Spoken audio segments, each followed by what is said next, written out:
guys, so today we are going to make a bus.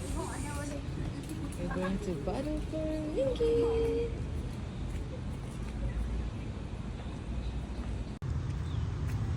Bus stop is just near our house, so the bus stop is on this side and our house is on this side, so we just go to the bus stop.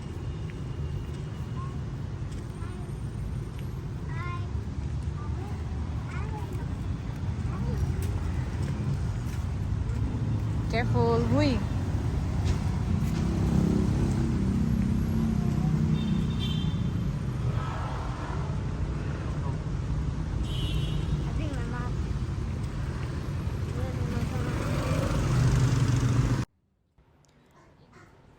Andito na kami sa bus stop guys and we're waiting for the bus. So yung bus na sasakyan namin is fare niya 1 ringgit 40 cent per adult. Kasi yung mga bata is free of charge lang sila. So from Julutong, kung nasan yung bahay namin, papuntang Kumtar. Kasi from Kumtar, we will take another bus going to Bato Feringay.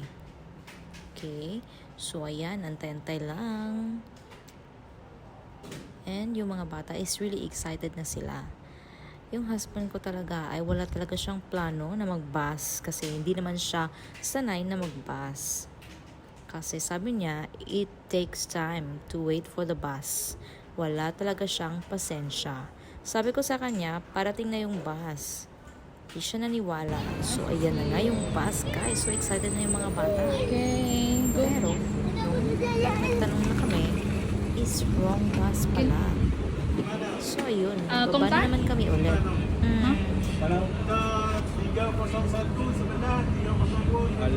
So ayun, baba kami and naghintay ng ibang bus. So yung bus pala dapat na sasakyan namin is 303, 302 at saka 301. Yun yung sabi ng driver. Pero kasi yung pagkakaalam namin is all the buses will be stopping at Kumtar at saka going to Jetty. So ayan na nga yung bus na sasakyan namin papuntang Kumtar and it's very full guys. To the point na yung iba is nag-hintay lang. Pero yung bus talaga dito yung ano niya is half standing at saka yung half is actually my seats. Yeah, usually.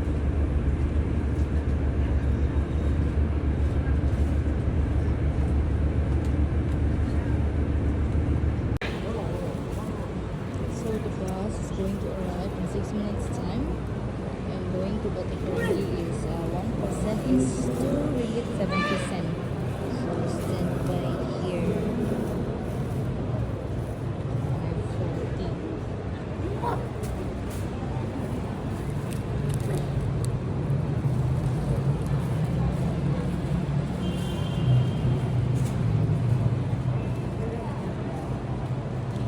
Busy eating while waiting for the bus.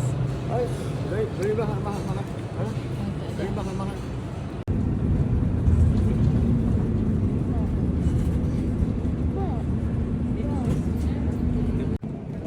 So now we are on our way to the Parafriki. Now we are in Kalaway Road and this is the Paragon Mall. Okay. So ayan, pa-stop lang tayo kasi maraming bus stop. So most of the bus stop talaga magsa-stop yung bus pag may bababa or may sasakay. So yun na nga yung sabi ng husband ko na it will really take time papuntang Bato Feringay kasi yung Bato Feringay from Julutong kung saan kami nakatira is actually if we will take by car it will be around 30 to 40 minutes depending on the traffic. Nag-bus kami papuntang Kumtar which we have to wait for the bus and yung bus is mag-stop talaga sa bus stop, so it takes more than 1 hour. So nung palabas kami ng bahay is around 5 o'clock, so at this time it's already around 6 plus, almost 7 already. So ayan na nga, andito na kami sa Bato Feringay which is already 8 o'clock.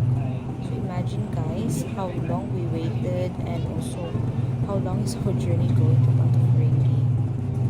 So it's actually, palabas kami is 5 plus, almost 6, sorry. So 6 to 8, 2 hours.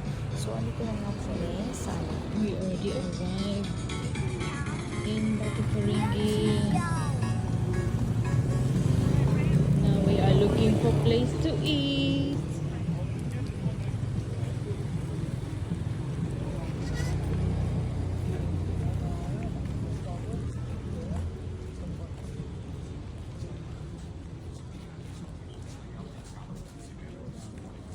Still not so many people.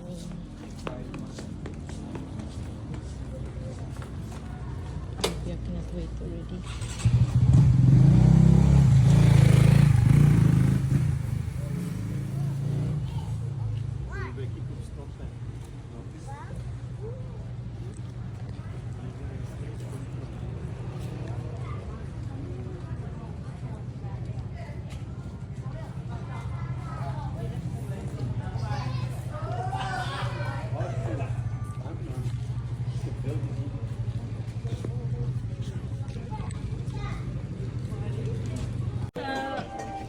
Ayun na nga, so nandito kami ngayon sa Natsu.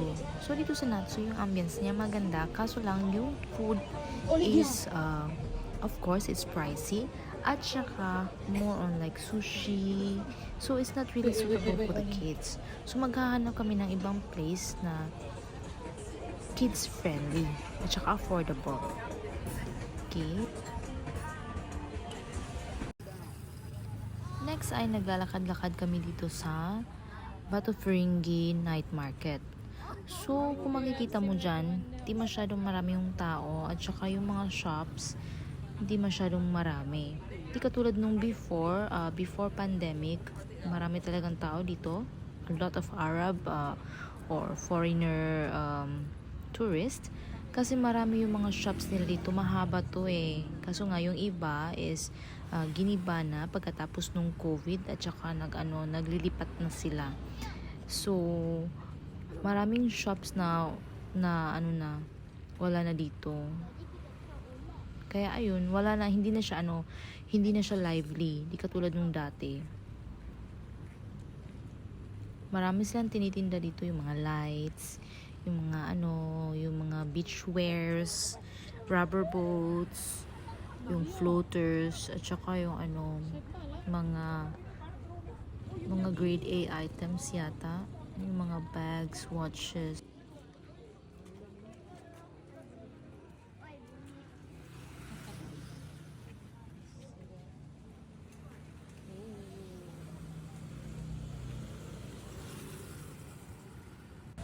So ayun na nga guys, nag-strolling lang kami dito sa Batu Ferringhi kasi hindi na ako nakapag-film kasi umulan. And then nag-coffee muna kami bago kami nagantay ng next bus. So that's it guys. Please follow and like. Thank you. Bye-bye.